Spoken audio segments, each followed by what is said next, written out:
First super chat from Marcus Dana. $5. Thank you for the $5. Are you going to cover Fox News and Palantir Jews trying to utterly destroy an 18-year-old white kid because he privately turned down a job offer in a DM? I didn't see that. I've been focusing on World Cup and Korea issues this past week because it's been very, very contentious. But yeah, if they try to destroy a kid's life because they turned down a job offer in a DM, I think that's horrific. And yes, I regularly criticize the excised influence and power that Jews have in the West and American society. And I don't think there's like a cabal of Jews coming together and be like, oh, like we will destroy American society. We'll hurt Americans. No, it's just a product of they hold a lot of institutional power. They're wealthy. They are in charge of a lot of infrastructure, and a lot of them are involved in politics. So then they sway the direction of American society. So that's a true thing. And insofar as their influence and their power hurts the average American and just the regular patriot, I'm very much 100% against that. And I honestly haven't heard this story because I was covering so many other stories and looking at other things. But I will look more into that for sure. But at the end of the day, I think it's wrong. Do you guys remember that group chat with young Republicans who are now staffing at the White House admin? And they were like trying to destroy this life because of like jokes they made. And I really like JD Vance's response because he's like, why are you trying to destroy the lives of young people with a whole life ahead of them because they joked in a private group chat several years ago? Meanwhile, we hold none of that same standard to people who like objectively commit violent crime. And in actuality, the left who cries about racism and anti-Semitism, they excuse and celebrate the violent crime. That's why we should never adopt their framing and accept their absurd propositions.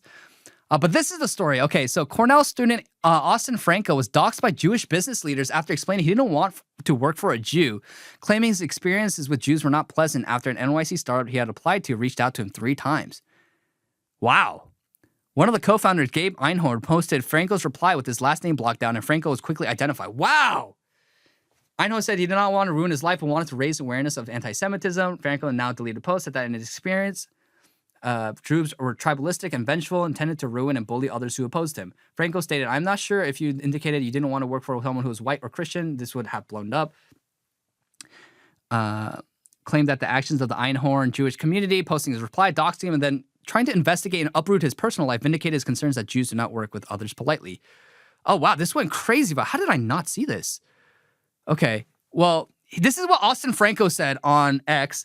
I was stating why I was not interested after you had asked to interview 3 times. I found out you were Jewish after the fact. My experiences with Jews have not been pleasant, both in person and online. This is not to say I haven't had positive experiences, but on the aggregate, that is not the case. Obviously, the reactions by your community only serves to further prove my point and indicate your post on X was not done in good faith. I'm sure that if you indicated that you didn't want to work for someone who was white or Christian, this would not have blown up to the capacity it was here today, nor would you have been intimidated as I have been. I think he meant intimidated. He said intimidated, but intimidated. Additionally, even supposing none of this were to happen, your actions here today clearly demonstrate a level of immaturity and possible insecurity, which I wouldn't expect of a 24-year-old self-proclaimed entrepreneur. Given that I have been doxxed and intimidated by your community, including having my personal life investigated for no other reason than a single comment, I can't imagine any reasonable person not coming to a similar conclusion. All right. So he just said that he didn't want to work for a Jew, and then they doxed him and then destroyed his life. I guess that is the point.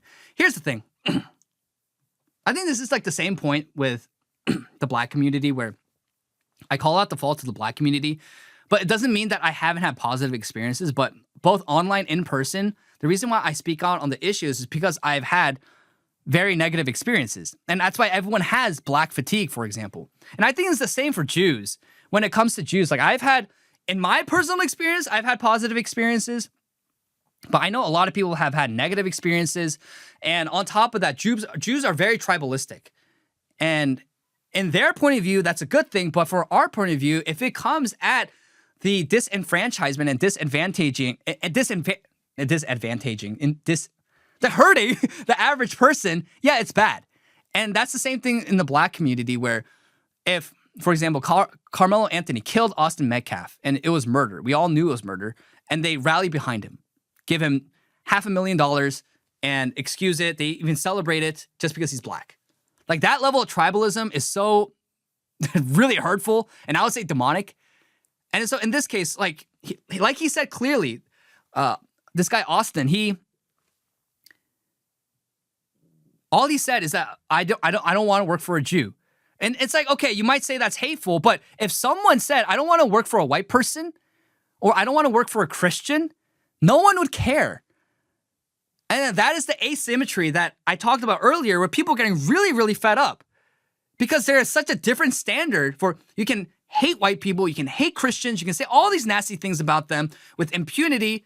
That's why I was trying to call out all these black people saying just nasty, nasty things. You have Southeast Asians, you have Indians always saying nasty things about Koreans.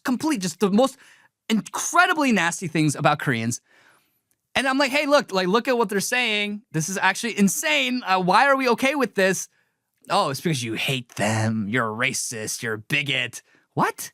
No, I don't hate them. It's just look at their behavior. And that is what is happening here. And so you shouldn't dox someone because of this. You shouldn't ruin someone's life because of this.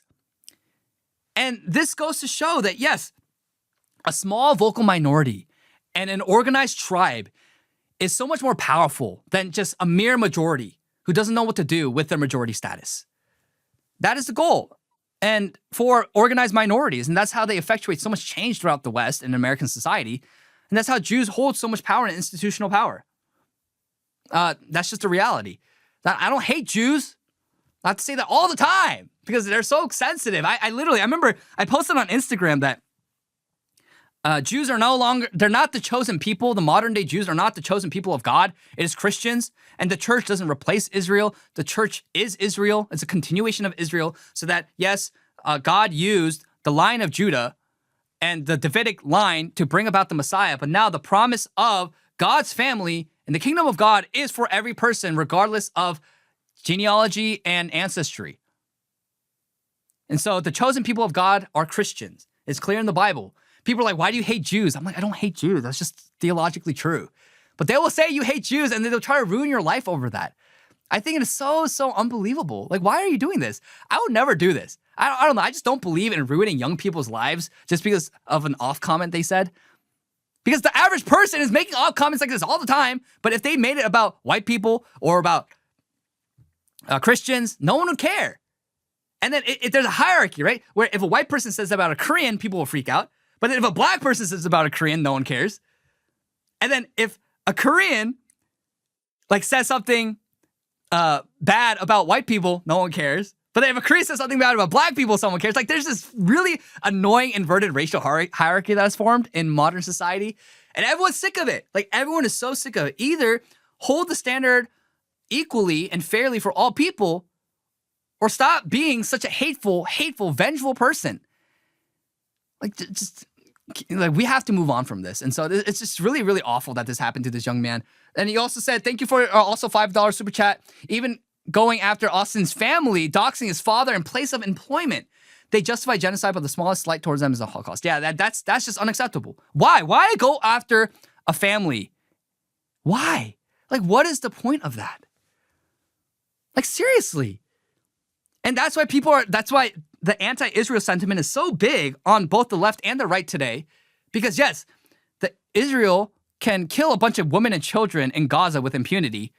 And that's just supposed to be a casualty of war. Oh no. But then a guy saying, yeah, I don't think I want to work for a Jew. You destroy his life and dox his family over it? Come on, let's be serious. This is not justice. This is not righteous behavior. This is not good behavior. It's not healthy social behavior. This is antisocial, destructive behavior. This is not something we should want in a society. So thank you for that $5 super chat, Marquise Dena. I appreciate it. Thank you so much for your two $5 super chats and letting me know about the story. I think it's unacceptable. I do what I do because I care. I know people think that I'm a hateful person and I'm a callous person. I'm actually a very sympathetic and empathetic person to a fault. But I care about people. I care about hurting people, and I care about people they have no power, and they are attacked and brutalized, and their lives destroyed by very powerful people who are very pernicious and nefarious. I actually don't like that. That's why like I sympathize with the Mexican man. He's just a dude. He was just a dude who's having fun in the spur of the moment, and his life got destroyed by a bunch of activists online because they doxed him for a simple joke that a lot of people do in private, by the way. Most young men do too, but they get their lives destroyed, and I don't like that. I don't believe in that.